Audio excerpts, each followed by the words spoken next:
Dingin. Minum dulu. Makasih ya.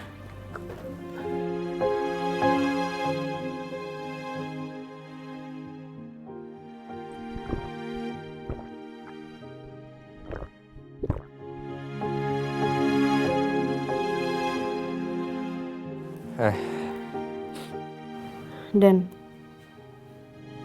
lo nggak apa-apa. Lo jangan nanya gue gimana. Seharusnya sekarang tuh kita pikirin ibu sama Kak Lala.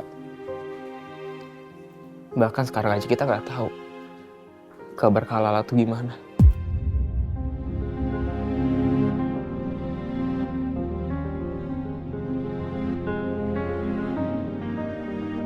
Sedangkan gue di sini pelongo,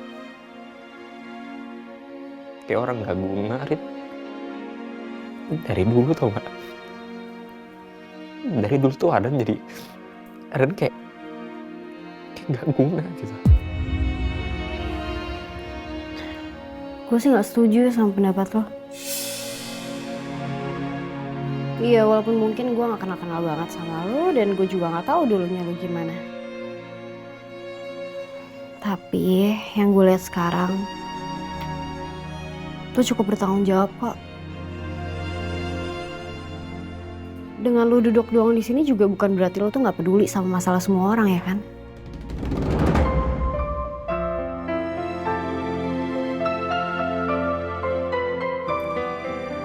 Nah, semangat dong.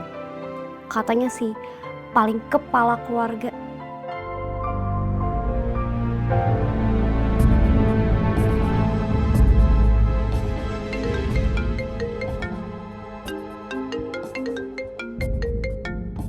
Nih, akhirnya nelpon juga nih orang.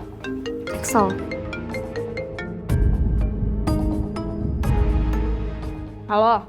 Halo Rin, lu lagi sama Ardan kan? Nah, lu tuh bener-bener ya. Gue nungguin telepon lu, tau nggak? Mana gak ada kabar. Lala gimana? Chef Julian juga gimana? Misi penyelamatan Chef Lala dan Pak Julian berhasil. Tapi Apa? gue kepisah sama mereka. Tapi seharusnya sih Chef Lala aman, soalnya dia sama Pak Julian. Ya semoga... Kak, kok bisa Kak? Ceritanya panjang. Jadi awalnya gue itu lagi nyelamatin Pak Julian sama Chef Lala yang lagi terpojok sama antek-anteknya Hasbi. Lala sama Chef Julian terpojok. Jadi gini. Aduh, udah, ntar aja ceritanya. Pokoknya lu harus bawa Lala pulang ya. Karena dia harus juga tahu tentang... Bentar. Chef Lala harus tahu tentang apa? Cewek banteng. Lu kalau cerita jangan setengah-setengah, kenapa sih? Yang jelas. Tentang... Itu nanti aja deh, nanti.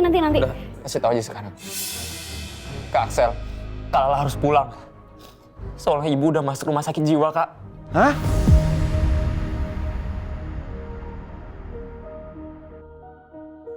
Bu Desi masuk rumah sakit jiwa. Ya Allah. Pasti dia tertekan ya, gara-gara Chef Lala hilang. Iya, Kak. Jadi aku minta tolong banget. Besok itu Kak Axel harus berhasil nemuin Kak Lala sama Pak Julian, Kak. Tolong, Kak. Iya, dan insya Allah ya, gue bakal berusaha untuk cari mereka. Sekarang lu tenang aja. Oh iya, Bu Desi dirawat di rumah sakit apa? Rumah sakit jiwa Arya Setiaji. Makasih banyak ya, Kak. Ya, sama-sama.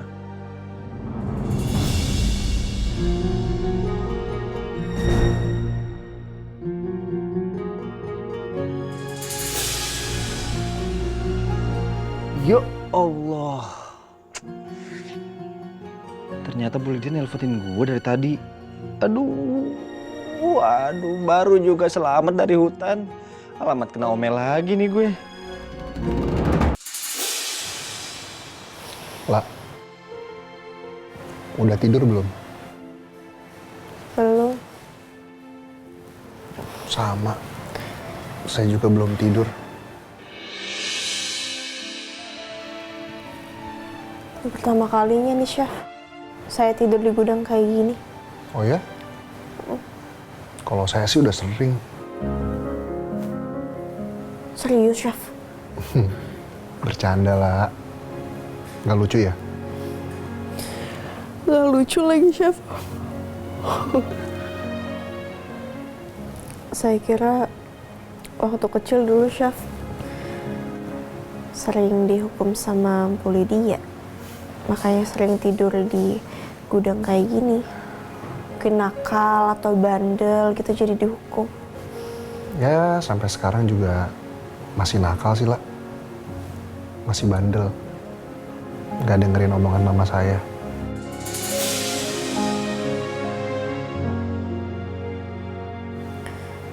Soal Bu Lydia, pasti beliau sering bilang ke Chef ya. Berkali-kali kasih tahu untuk menjauhi saya.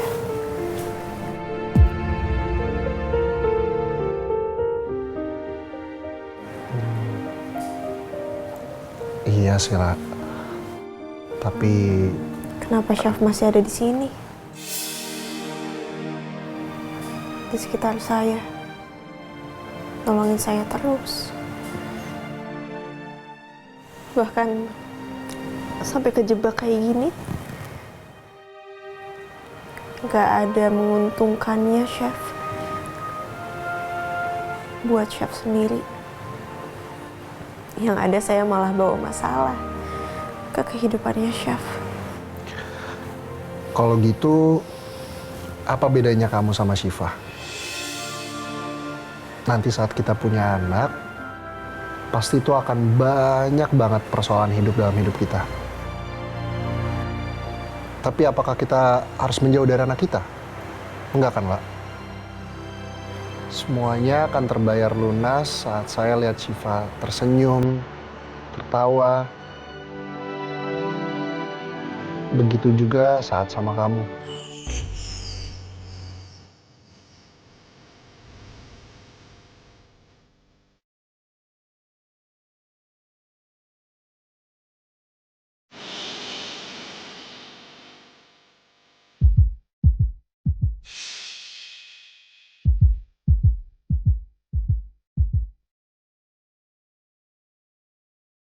Tapi saya kan bukan Syifa.